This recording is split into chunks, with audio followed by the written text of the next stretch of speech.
he's given time. He wants Jefferson. Climbs the...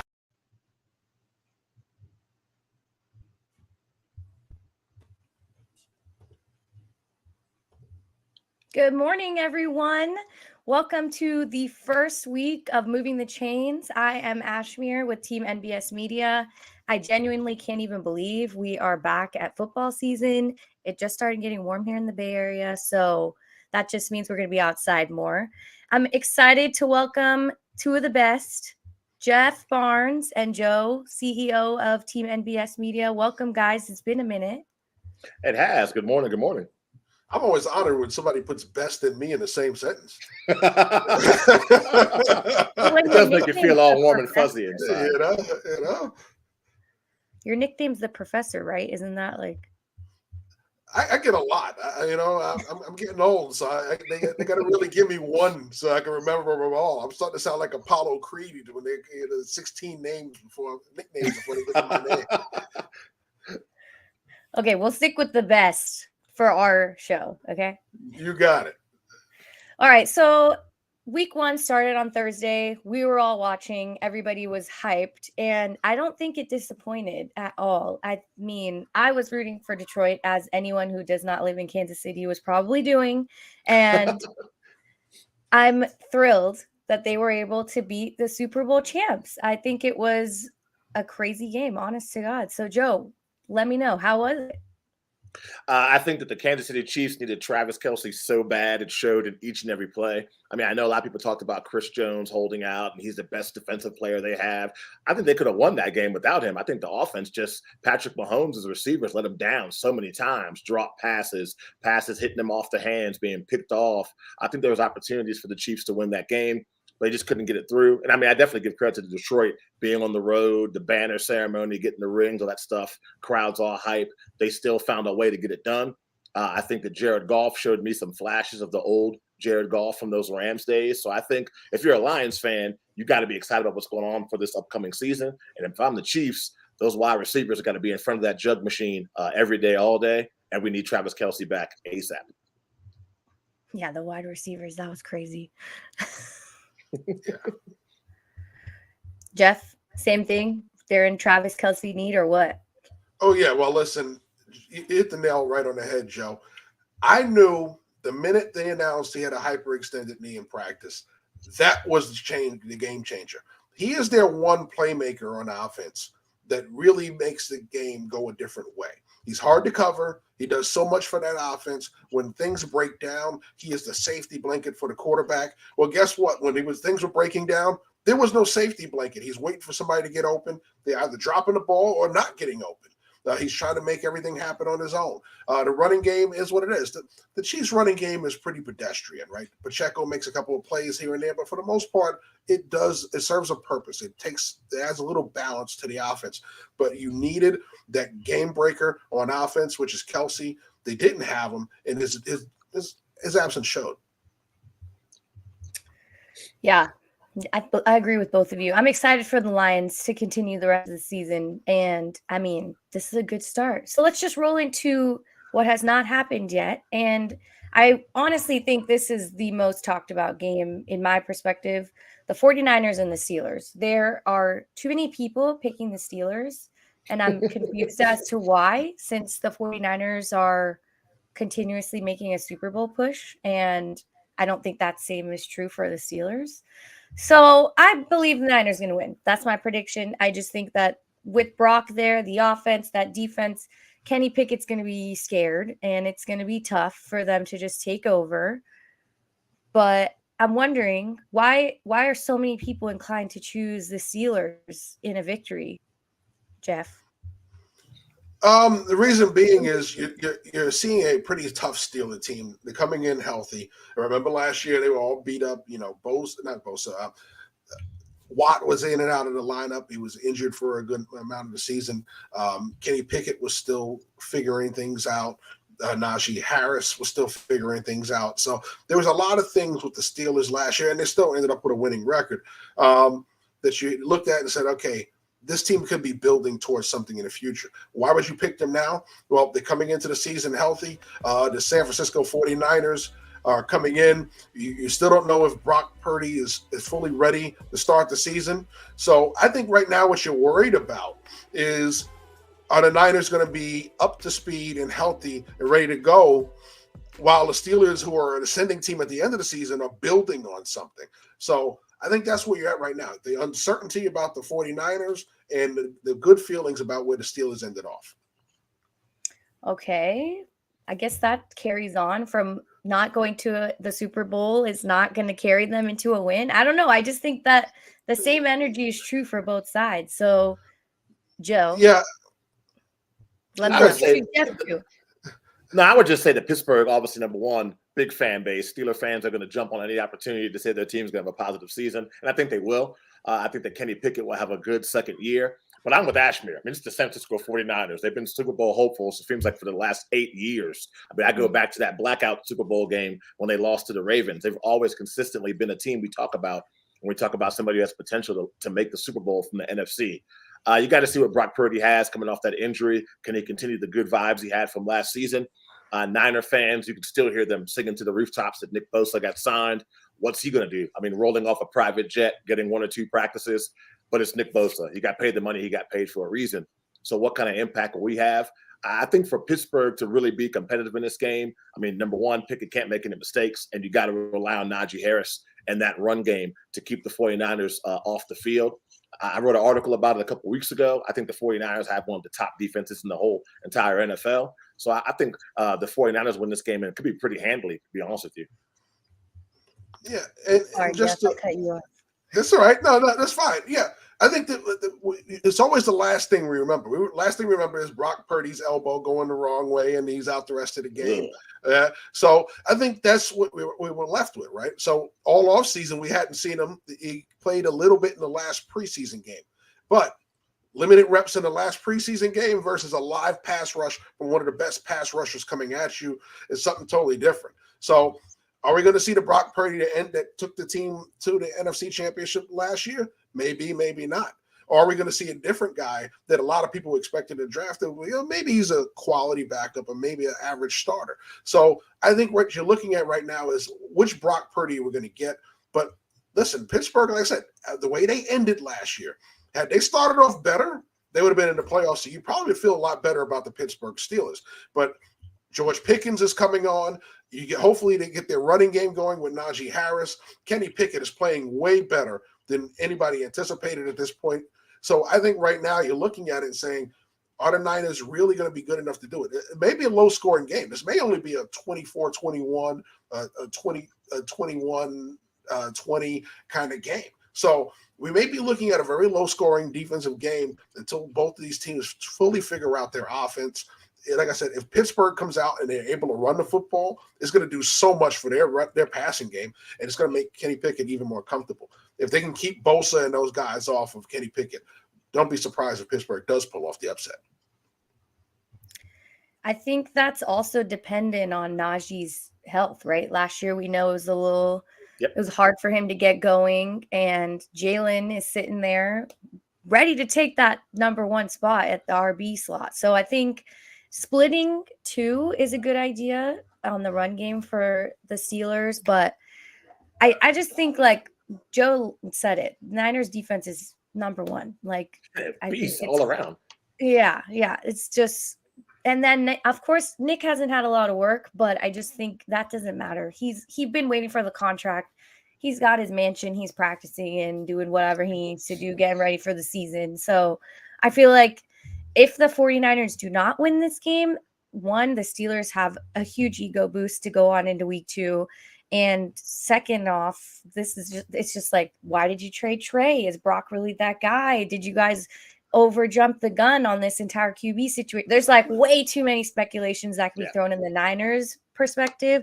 But when it comes to being in the Steelers, it's just like, hey guys, what a great win. Let's just keep it rolling, right? I think there's more scrutiny to come against the 49ers than there are for the Steelers. So losing this game, I don't think I don't think that's something that they want to do. But I know that my entire house is 49er fans, so they're rooting in that. They've been waking up like, are you worried? Nah, I'm not worried. Like, but I know on the inside they're a little Okay, we're gonna switch up to two offenses that are unreal, I think. Defenses are a little not as exciting as the two we just talked about.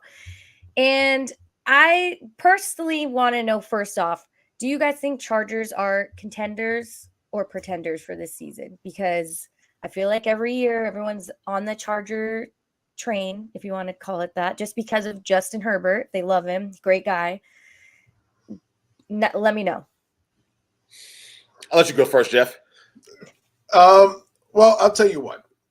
I don't think that they're Super Bowl contenders. And the reason is there's just way too much firepower in that conference. Can they score? Yes. Can they stop people? Sometimes. Well, you're going to have to beat a hopefully fully healthy Kansas City. You're going to have to beat a fully healthy Buffalo. You're going to have to beat so many other teams.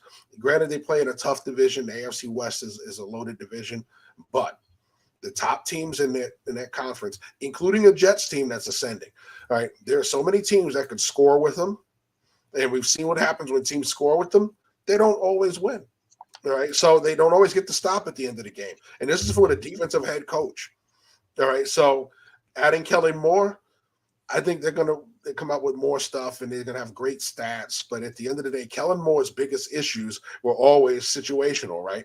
He's always a guy that when you have leads, are you comfortable with him finishing a game? Because he didn't always do that in Dallas. When you need a big score at the end of a game, is he able to get his quarterback to drive and finish the game? He didn't always do that in Dallas. Does he utilize his best players consistently? He didn't always do that in Dallas when he had Amari Cooper. So there's a lot of things about that team that still leave a lot of questions. And can they win against better teams? Well, what we've seen so far for them, they always find a way to screw it up in the end. And unfortunately, that's not a good formula when you have a lot of teams in the AFC that you have to come up with big wins against. So they're not really pretenders. They're just not Super Bowl contenders. That's Bingo. It. Okay. Yeah. Yeah, I'd say the same thing. I mean, I think that Brandon Staley, I cannot believe he still has a job as a head coach in the NFL.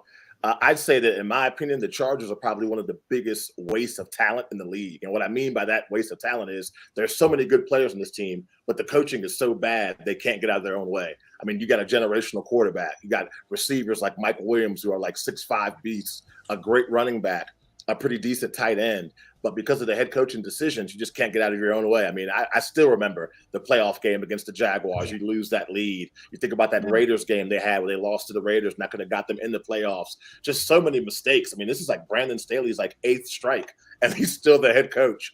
And you bring in the OC, former OC from the Dallas Cowboys to come in thinking that's going to change things. It's still Brandon Staley who's making the most important decisions when it matters most. And unless he had some kind of epiphany and outer body experience this offseason, I think it's the same old Chargers. They'll have some great stats, like Jeff said, but when it comes down to winning those key games and making those wins you need to make it to the playoffs and make a Super Bowl run, nah, they're not it. It's such a bummer just because of what the offense is so good. Yeah, it's awesome to watch. Yeah, like, you don't even have to be a Chargers. You're a football fan watching at that point, right? But yep. I think this is Staley's last, hurrah. I hope. He might not make the whole season. The whole season. I was just going to say, I think this could be like a game 6 goodbye. So losing in that Jags game, you're leading the entire time. That was I came home and I was just appalled. And once again, it was the defense, right? You talk about it. Yes, the offense stopped scoring, but you don't expect your defense to blow a lead like that. Right? Yeah. And when you have a defensive head coach and your defense is what's letting you down, that's a problem. Because that's the one area you figure would be sure is it starts at the top with defense because your head coach got the job because he was a defensive guru. So for your defense to let you down in big moments when you have a defensive head coach, there's always a huge red flag. Yeah, I mean, that's genuinely what saved the Lions against the Chiefs Yeah, was that defense stepped good point. up and they were forcing all of these receivers to just feel the pressure. And that was just not even the case last game. All right, so they're taking on the Dolphins. Tua last year, we were all very worried about him, as I know I was. And I am not sure if he's able to repeat that same success just because of, that's those concussions, multiple. There's just I feel like for me personally as a fan, there's a lot of like I don't know. I can't think of the word right now, but the offense is still there. So I think that he still has these key receivers, Tyreek Hill, number one out there. You think Dolphins are able to take this away, or what is going to happen? Yeah, I think Miami wins this game. I think that their defense is good enough to shut down the Chargers. And we talked about how explosive the Los Angeles Chargers offense is, but I think Miami can get it done. I mean, Tua's done everything he possibly could during this offseason to make sure he can stay as healthy as possible. I mean, the guy took up jiu-jitsu, teaching him proper ways to fall so he's not landing on his head or hitting his head or lessening the impact on the shots to the head when he does fall. Hopefully that, and I've seen some couple of things. I've seen clips during the offseason, the preseason games where he's fallen, and you get to see like the stuff he learned in the offseason through jiu-jitsu he's using in game. I think that Miami's offense is just as potent, if not more potent, than the Chargers game. It's going to be a high-scoring game, but I think the better defense is on the Miami side. So I think the Dolphins can pull this one out. Okay. Yeah, I'm going to agree. I think Miami's going to win this, but I think it's going to be because of the running game. I think they did enough this offseason to add enough to improve their running game, especially on the offensive line. I think that's going to be the key here. The less you have to have Tua do, the better off he's going to be. And if you can, and you have a coach who is known for running the football in San Francisco, I think that's what he's going to start to do. Get it back to the running game. Let the running game take the pressure off of Tua, allow it to open up big plays for Tyreek Hill and those guys in the passing game off of play action.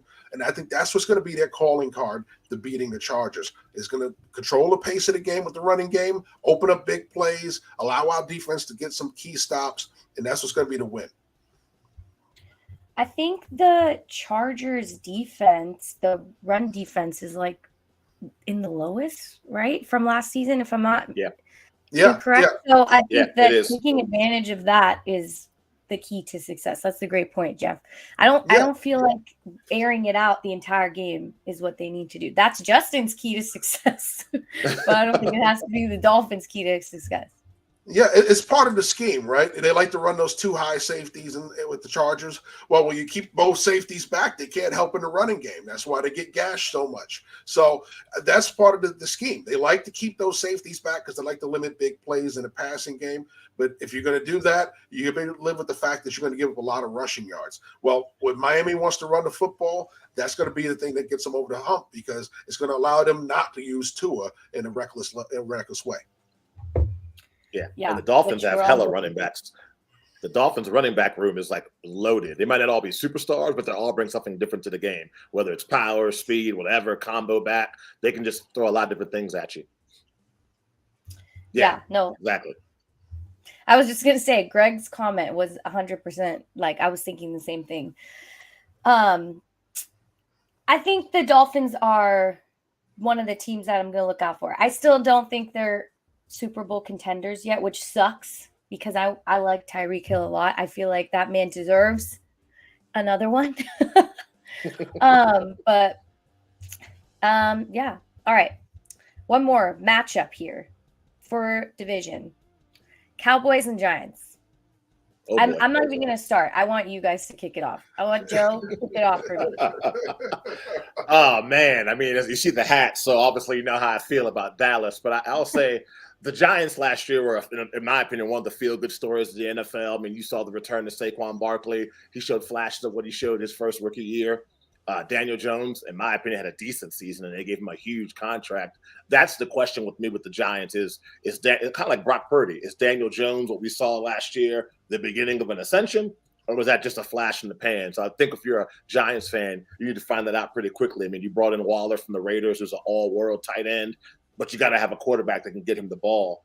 I think with Dallas, it starts with Dak Prescott. It ends with Dak Prescott. If he's not turning the ball over, Yeah, I'll say it. One of the better quarterbacks in the NFL. A lot of weapons on their offensive side for Dallas, whether it be at receiver or even at tight end. And then, of course, you got Tony Pollard, who can take the ball to the house at any moment. So I think for the Giants, we need to figure out, will the real Daniel Jones please stand up? And then for Dallas, it's all about Dak. If Dak can start the season off hot, don't have as many turnovers as he had last year, we'll see. This should be a good game. It's going to be an NFC East battle, so it'll come down to a field goal at the end, I'm sure. You can tell me and Joe have been working together for a while because we're vibing right now, right? So in the end, he says it's about Dak Prescott. Always, and he's right. Man. And he's right. Especially now with the new changes they made, that Kellen Moore out, Mike McCarthy's in. Mike McCarthy gives his quarterbacks a lot of room, his franchise quarterbacks a lot of room to make changes in the offense. They're involved in the game planning process. They're involved in the play calling process. If you saw in the last preseason game, Mike McCarthy didn't call any plays. Dak Prescott standing there calling the plays for Will Grier in the final preseason game. He is locked into the offense. He's been given these autonomy in the offense that he didn't have under Kellen Moore. He was allowed checkoff rights under Kellen Moore, but it was Kellen Moore calling the plays. Now it's going to be Mike McCarthy calling the plays with Dak Prescott having control at the line of scrimmage even more. If Dak Prescott is in his bag, this offense is unstoppable. And I will say that again. If he is in his bag, it is unstoppable. Okay? If he's not in his bag, then you have to worry, Cowboy fans, because when he's not sure is when the interceptions come. But you also need, as Cowboy fans, you also need that guy opposite CeeDee Lamb, that guy named Michael Gallup. You need him to go back to being pre-injury Michael Gallup, because the guy that's come back since the injury is not the Michael Gallup that you saw before. And he's part of the reason why Dak Prescott had so many interceptions last year, because he's throwing the ball to a guy who's not where he's supposed to be. So I think when you look at this matchup, every team in this division got better, right? The Redskins did, the Commanders did enough to improve themselves. The Giants added some big pieces to improve themselves. Dallas improved themselves, especially with Brandon Cooks coming into this formula, and then also Philadelphia. So for these two teams, it's going to be key what those new additions do. If Brandon Cooks is helping out there, taking the top off of defense and making plays, this offense is going to be hard for the Giants to stop.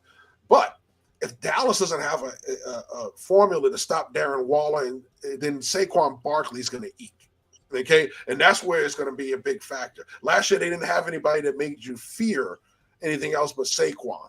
This year, if Darren Waller's out there hurting Dallas, especially on third downs, extending drives in the red zone, killing them with touchdowns and key matchups, then Saquon's going to go for 150 on the ground. So that's where you got to worry about it, is if you can't take away that opposite threat that allows you to slow down Saquon, you're going to be in trouble. So Dallas has to do that. They have to make sure Waller's irrelevant.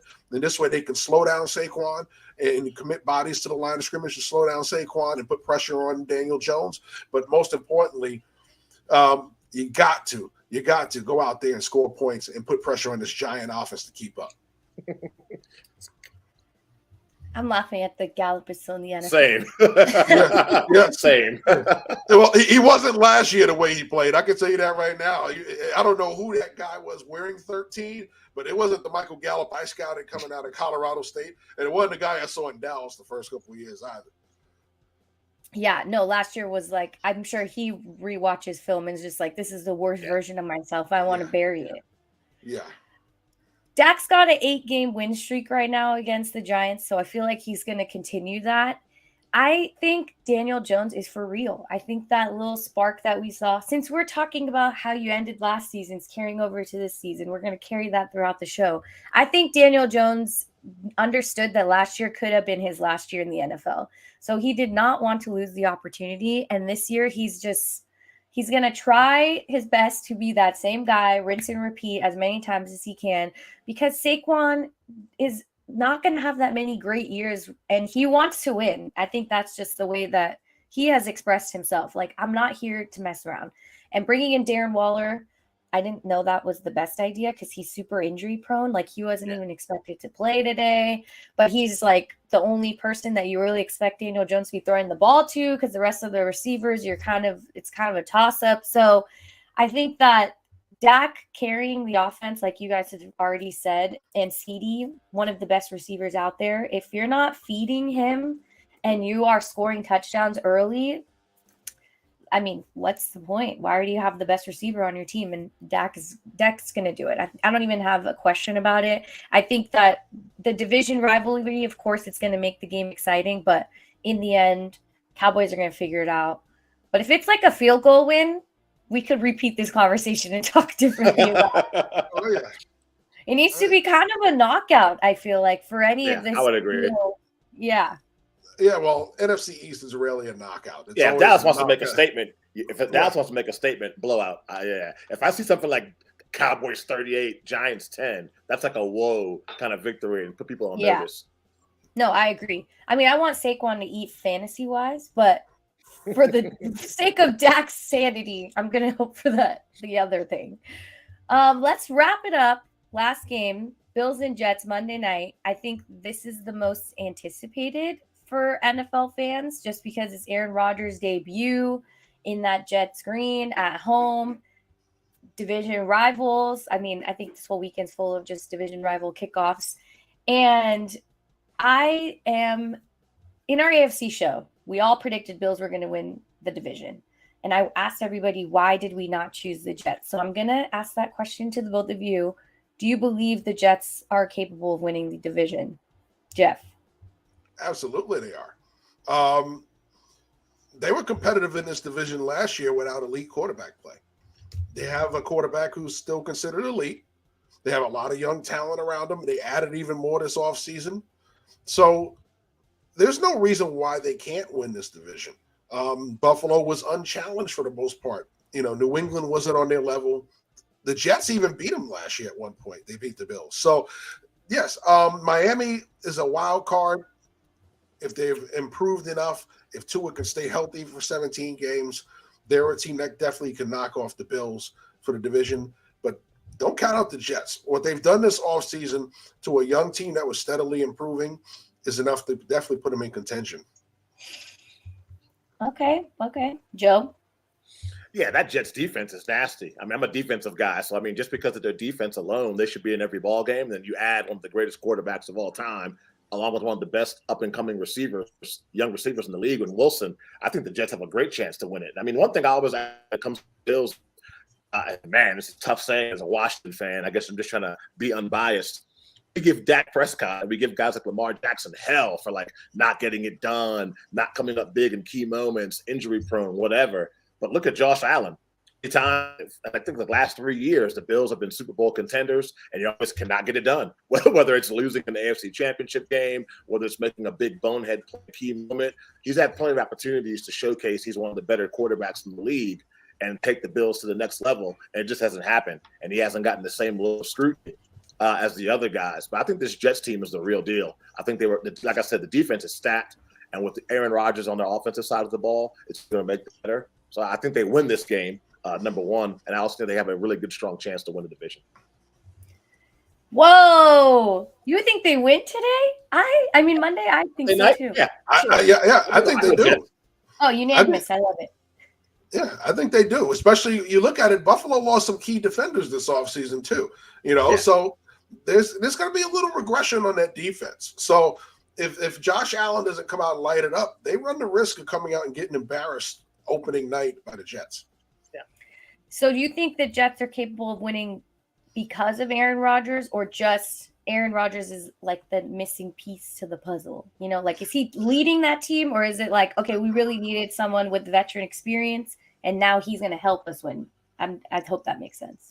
Aaron Rodgers gives them two things that they didn't have last year. One is better quarterback play, but the other thing is confidence. Okay. There you go. That's something huge in a locker room. Confidence. There's times it's a little too much of a burden. Could be overconfidence, but I think he gives them the confidence they need to go out there and compete against anybody. We saw that they could do that last year, but now you have the elite quarterback play, a guy that's going to throw people open, a guy that's going to make tough throws, a guy that's going to make checks at the line that are going to put you in the right situation, especially with that coordinator. Shot at the coach. Yes, taking a shot at the coach. But yes. But I think overall, I think he gives them more than what they need offensively to balance out with that defense and make them the better team than what they saw. Because everybody thought they were going to be ascending last year, and they ascended But the one thing that held them back was the quarterback, right? Everybody said Zach Wilson didn't pan out. The other guys were just guys. And they muddled through with average quarterback play. Well, you don't have an average quarterback now, and it's definitely a difference maker for that team. Yeah, I think Aaron Rodgers is just a huge missing piece to the puzzle. I think he makes them legit on offense. I mean, like I said, my man crush, Zach Wilson, did not turn out to be the quarterback we all thought he was going to be. But I think him sitting behind Aaron Rodgers is going to do wonders for his career. But different topic for another show. But yeah, I think that Aaron Rodgers is just a big missing piece of that Jets puzzle. And now that him on the pod, this team's just going to take things to a whole other level. I agree. I mean, I vouched for him the entire AFC show, and all those guys were like, no, I'm still sticking with the Bills. So I think we've all decided Monday night, Jets take it away. And what is one thing that could go in the Bills' favor, do you think, that could lead them to victory? Let's say we all change our minds. They get a running game of some kind, and the Jets can't stop it. The Buffalo Bills get some remnants of a running game, and for whatever reason, the Jets aren't able to stop that run game. I think that will give them a good solid chance to win the game. That's going to open up things for Josh Allen a little bit. I say the one thing that would give the Bills the best chance is that the Jets are still figuring it out how to play together, and they don't come out and have the strongest performance offensively. That would be the one thing. I think right now, I think they're going to come out all guns blazing. I think they're going to score points. I think they're going to play tough defense, and that's what's going to get them through that game. Because I think right now Buffalo is a little more wounded than people are letting on. I think I said we talked about some of the losses this offseason. They were already wounded in some of those areas last year. Okay, so I think overall they've done certain things to improve their running game. Is it enough? Right? Are they committed enough to the running game so that Josh Allen doesn't have to do it all? But putting him in quarterback duels, he doesn't always come out on top of those. And putting him in one with a Aaron Rodgers with a better team that he had in Green Bay is a very risky proposition. Yeah, I feel like that's the biggest question is Josh going to keep running like he's been doing or not? Perfect. Love that. I'm glad that I spun that on you guys because I was curious. Maybe the Bills will figure it out a different way. We're going to do our last segment here called Rapid Fire, where we're all going to choose the games that we predict who's going to win, and then we're going to close things out so everybody can get ready. I mean, you got an hour. So game one. Let's see. Bengals, Browns. Bengals. Yeah, Same. Bengals. Texans, Ravens. Oh, Ravens. Lamar Jackson goes off. Yeah, Indeed. This is like the game that you said, 38-10 or something crazy like that. Going Baltimore. Bucks and Vikings. Minnesota. Yeah, Minnesota. I forgot who the Bucs quarterback was. I almost said Tom Brady. 20-something years of having TB12. My bad. Yeah, we'll go Minnesota. True. Panthers, Falcons. This one is like a toss-up in my. Give me the Dirty Birds in that matchup. I'm gonna go Panthers. Bryce Young figures it out, even though he's like 5'5". In Atlanta. Okay. Cardinals, Commanders. Oh, come on. It's a new day in Washington. Commanders in a landslide. I'm going to take the Commanders. No Kyler Murray, no chance. Me too, all day. Jags and Colts. Oh, we're definitely going the Jags in this one. Yeah, Jacksonville. Yeah, no Jonathan Taylor, really hurting them. We've already done Steelers, Niners, Titans, and Saints. Derek Carr, can't wait to see you out there. This is a tough one. It's not so tough for me. I'm going Nola, man. You got to go with the Saints. I think the Saints win it. Yeah, I'll go Titans then. I'll go Titans. Yeah. I'll be the lone Not wolf. by a large margin. They just somehow get there. Raiders, Broncos. Woohoo! Can't wait. If it's not the Broncos, Russell Wilson, I'm going to put his rental up for rent. I say Broncos. Listen, I'm going Broncos because I don't think Vegas has figured it out yet. So I'm definitely going with Denver. Yeah, I definitely should have had us talk about Jimmy G's starting day in the black and silver. I just didn't want to talk about it. I'm going to be honest. All right, Eagles and Patriots. Oh, Eagles all day. Unfortunately for me, fly Eagles fly. Yeah, it's expected, right? Rams in Seattle. I feel like this is another game. Seattle could win this. They're going to win this. I'm going win. Seattle. I don't think the Rams are anywhere near what they were 2 years ago. I go Seahawks. I don't know if the Rams know what the Rams are. I'll go Seahawks. Packers and Bears. A crowd favorite. The Bears. Oof. Nice. Justin Fields. I don't know. I'm jumping on the bandwagon early before I have no space to sit. Going Jordan Love and the Packers. I think Jordan Love is gonna impress a lot of people today. I don't think that Aaron's there to say I own you anymore. I think it's Chicago's time to get off the schneid. I agree. All right, and then we've already done the last two. We've predicted that the boys need to win and the Jets could get away on Monday night. So I think we have a nice slate of week 1 ahead of us. Today's going to be fun for all of you fantasy players out there. Sending you good vibes. And I mean, how many teams are you guys on? Joe, you have 5? I'm in 3 leagues, and it's a waiver wire watch, man. Those guys that explode this week, you got to hop on there immediately. Like if it's halftime and some no-name got 2 touchdowns, you better scoop them up and save you. Yeah, you are right. All right, y'all. Thank you so much. We've had a great time here. Tune in next week for week 2, Sunday, 11 Eastern, 8 a.m. Pacific, for those of you that are with me. And have a great Sunday. Enjoy football.